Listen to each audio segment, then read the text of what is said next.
ప్రభువునందు ప్రియమైనటువంటి సోదర సహోదరులకు మరొకసారి క్రీస్తునామంలో మీకు వందనాలు శుభములు తెలియచేస్తున్నాను. ప్రియులారా, ఈ ఉదయకాల సమయంలో మిమ్మల్ని ఈ వాక్యం ద్వారా కలుసుకోవడము నేను సంతోషంగా భావిస్తున్నాను. ఈరోజు దేవుడు ఆయన వాక్యం ద్వారా మనతో మాట్లాడబోతున్నారు. ఏం మాట్లాడుతున్నారో మనం చూద్దాం. ఎఫెసీయులకు రాసిన పత్రిక 3వ అధ్యాయము 20వ వచనంలో ఈ విధంగా వ్రాయబడింది: మనము అడుగు వాటన్నిటికంటేను ఊహించు వాటన్నిటికంటేను అత్యధికముగా చేయ శక్తి గల దేవుడు అనే మాట మనకి కనిపిస్తూ ఉన్నది.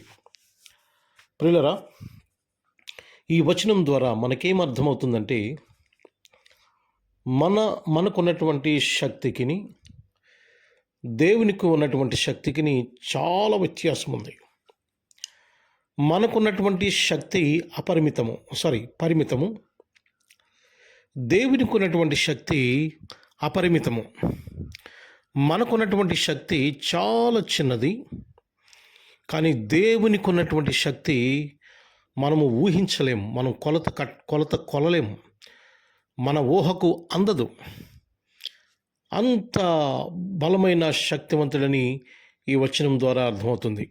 మనకున్నటువంటి స్వల్పమైన శక్తితో, స్వల్పమైన ఆలోచనతో మనము కొంచెము అడుగుతాం దేవుణ్ణి. కానీ దేవుడు ఆయనకున్నటువంటి బలమైనటువంటి, విస్తారమైనటువంటి, అద్భుతమైనటువంటి శక్తితో మనము ఊహించు వాటన్నిటికంటే, అడుగు వాటన్నిటికంటే అత్యధికముగా దేవుడు మన ఎడల ఆయన చేస్తాడు. ఈ వచనము అదే చెబుతుంది మనకి. మనం ఏం చేస్తుంటామంటే మానవ స్వభావంతో మనకి ఇంత చాలులే, ఇది సరిపోతుందిలే అని మానవ స్వభావంతో అక్కడికక్కడికి మనం సరిపెట్టేసుకుని దేవునిని కొంచెమే అడుగుతాం మనం. కానీ దేవుని యొక్క గొప్ప శక్తి ఏంటో తెలుసా? మనము కొంచెము అడిగినప్పుడు దేవుడు మనం ఊహించనంత దేవుడు మనకి ఇస్తాడు. దేవుని శక్తి అది, దేవుని గొప్పతనం అది, దేవుని యొక్క కృపది, దేవుని యొక్క మహిమది. అందుచేతన ఆ అత్యధికముగా ఇచ్చేటువంటి దేవుని ఎడల మనము విశ్వాసము కలిగి ఉండాలి, నమ్మకము కలిగి ఉండాలి, ప్రేమ కలిగి ఉండాలి, భయభక్తులు కలిగి ఈ లోకంలో జీవించినట్లయితే మనము ఊహించనంత, మనము అడుగుచున్నదానికంటే ఎక్కువగా దేవుడు మనకి అనుగ్రహిస్తారు అనేటువంటి ఈ వాక్యము సెలవిస్తుంది.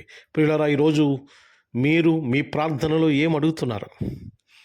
చిన్నది అడుగుతున్నారేమో, లేక కొంచెమే అడుగుతున్నారేమో, లేక స్వల్పమైనదే అడుగుతున్నారేమో.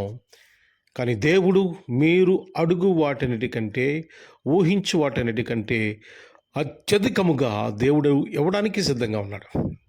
కనుక ఈ రోజున ఆయన చెప్పాడు, అడుగుడి మీకు ఇవ్వబడును అనేటువంటి ఆయన వాగ్దానం చేశాడు. మనము అడగాలి దేవుణ్ణి. గొప్పగా అడగండి, పెద్దది అడగండి. దేవుడు విస్తారమైనటువంటి దీవెనలతో మనల్ని దీవిస్తాడు, ఆయన ఆశీర్వదిస్తాడు.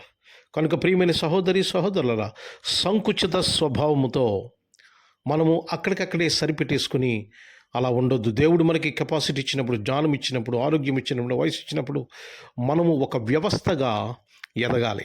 ఒక వ్యవస్థగా ఎదిగి అనేక మందికి మనము దీవెనకరంగా, ఆశీర్వాదకరంగా మనము మారాలి. కనుక దేవుని అత్యధికమైన ఆశీర్వాదాలు పొందుకోండి, దీవించబడండి, ఆశీర్వదించబడండి. ఈ లోకంలో ఒక ప్రభావితమైనటువంటి జీవితాన్ని జీవించమని దేవుని యొక్క చిత్తమైనది. దేవుడి మాటలు మన వెనుకలు దీవించి ఆశీర్వదించునుగాక. ఆమేన్. ప్రార్థన చేద్దాం. అందరూ తలలు వంచి నాతో కళ్ళు మూసుకొని మీరు ఏకీభవించాలని మనం చేస్తున్నాను. మా ప్రియ పరలోకపు తండ్రి, మీ ఘనమైన శ్రేష్టమైన నామానికి వందనాలు చెల్లిస్తున్నాం ప్రభువా. ఈ నూతన దినం మాకు ఇచ్చినందుకు వందనాలు ప్రభువా. ఈ దినమంతటిలో మీ కృప అనుగ్రహించండి. మా ఉద్యోగాల్లో మీరు సహాయం చేయండి ప్రభువా, వ్యాపారంలో సహాయం చేయండి ప్రభువా, కుటుంబాల్లో సహాయం చేయండి ప్రభువా, చదువుల్లో సహాయం చేయండి ప్రభువా.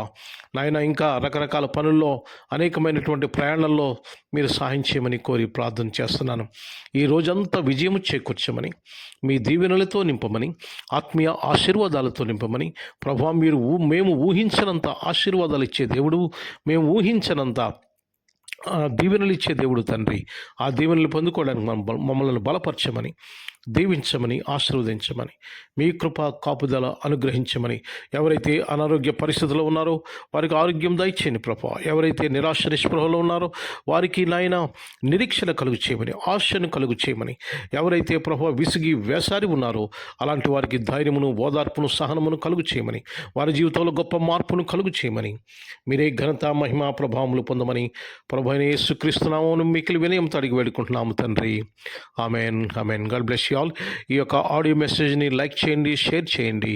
అలాగే అనేక మందికి మీరు పరిచయం చేయాలని కోరుతున్నాను. God bless you all.